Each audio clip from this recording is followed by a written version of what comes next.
Ada menyaksikan Breaking News TV One bersama saya Windy Wellingtonia. Pemirsa, sampai dengan malam ini pencarian dari Sriwijaya Air SJ182 masih terus dilakukan. Terakhir ada beberapa tim gabungan yang sudah menyerahkan beberapa potongan yang diserahkan ke dermaga JICT Tanjung Priuk, Jakarta Utara.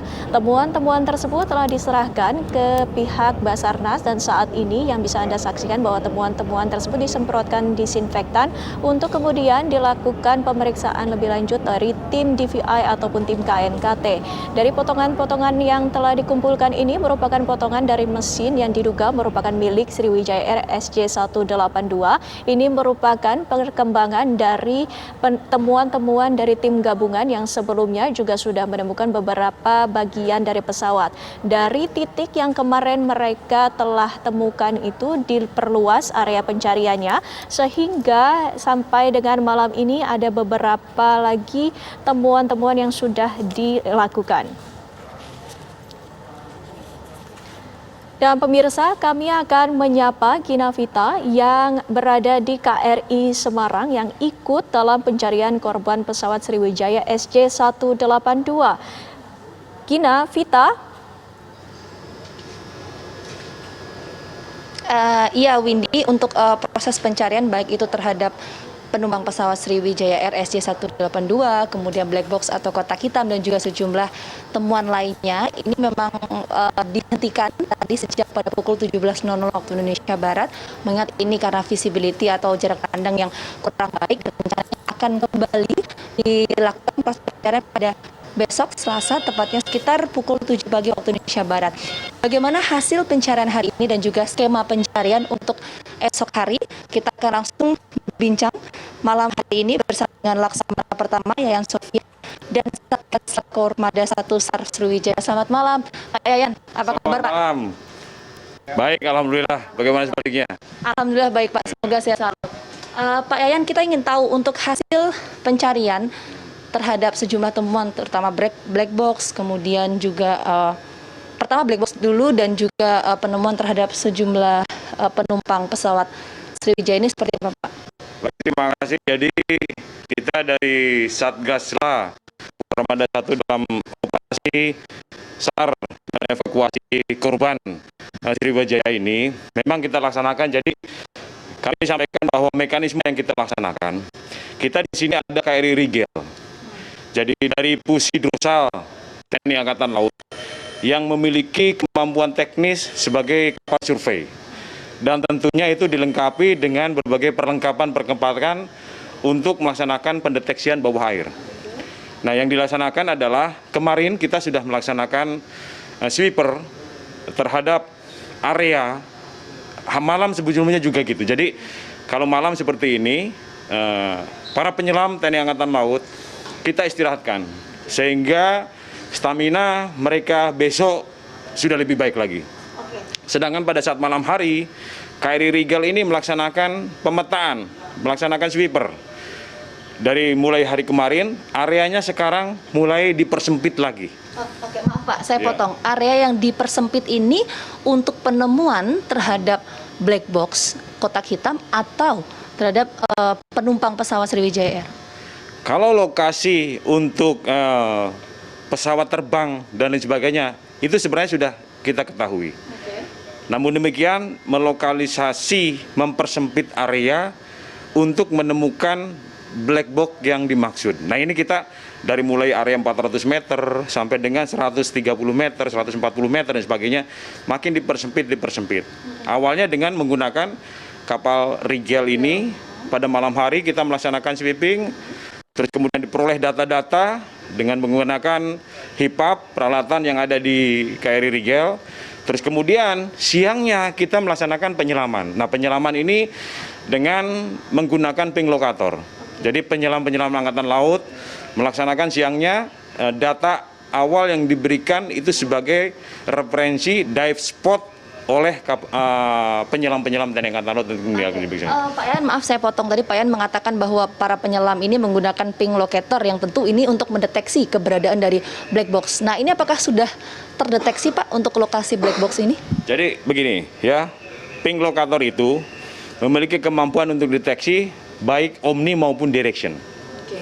Nah, jadi yang namanya black box itu kan dia akan memancarkan noise. Terus kemudian itu yang ditangkap oleh hipap yang ada di KRI Rigel. Yang lokasinya makin dipersempit, makin dipersempit, makin dipersempit. Terus kemudian diselami, dilaksanakan penyelaman pada area yang tadi saya sampaikan.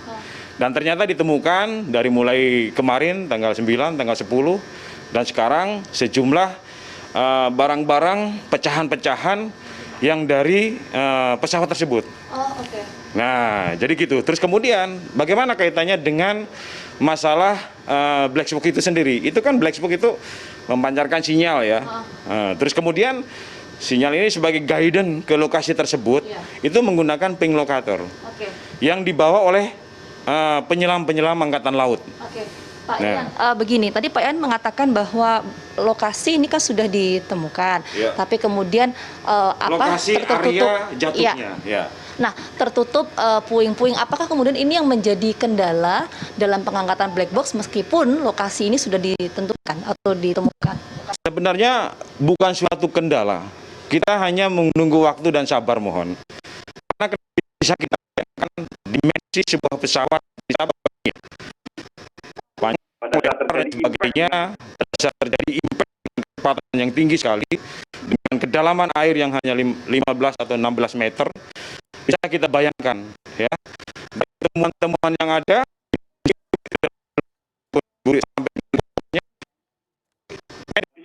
dari tumpukan kita perlu mengurai. Jadi penyelam-penyelam itu tindakan berikutnya sesuai dengan instruksi dari Panglima Armada ataupun tadi siang Bapak Kepala Staf Angkatan Laut. Kita bersyukur beliau sangat perhatian sekali kepada prajurit-prajurit yang sedang melaksanakan tugas di lapangan. Beliau hadir di lokasi. Nah, ini tugas ke depan kita akan mengurai. Jadi dari tumpukan-tumpukan itu, nah kita urai. Terus kemudian nanti kita tembak lagi dengan menggunakan ping locator.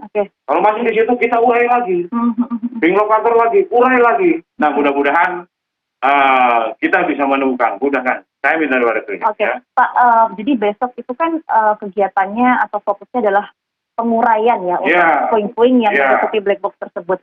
Nah, ini targetnya Pak. Meskipun kita tahu semua hal yang dilakukan tentu harus melihat situasi dan juga kondisi di lapangan, tapi target yang disasar oleh pihak dari tim gabungan ketika melakukan penyelaman ini seperti apa? Targetnya secepatnya. Oleh karena itu saya selalu memotivasi prajurit-prajurit di lapangan untuk selalu menjaga stamina, untuk bertindak profesional. Saat ini anak buah saya, penyelam-penyelam itu saya perintahkan untuk istirahat. Terus kemudian tadi Bapak Kasal maupun Panglima Armada memberikan ekstra puding dan sebagainya sehingga kecukupan gizi mereka baik. Malam ini istirahat, besok kita kerja lagi jam 6.00 sampai jam 17. Karena kalau sudah jam 17 matahari sudah mulai jarak pandangnya sudah terbatas dan itu berbahaya juga buat prajurit kita. Nah, Pak, tadi saya ingin gali yang tadi Pak Yan sampaikan. Tadi Pak Yan mengatakan kalau black box ini kan tertutup puing-puing dari pesawat. Hasil dari pencarian tim ini seperti apa untuk kondisi pesawat tersebut, Pak? Ya, yang tadi saya gambarkan bahwa bisa kita bayangkan temuan dari hari pertama sampai dengan saat ini dimensi pecahan itu seperti kecil-kecil, remuk kayak gitu. Ya, remuk seperti itu. Dan beberapa korban juga, beberapa diantaranya sudah ditemukan bagian-bagian tubuhnya.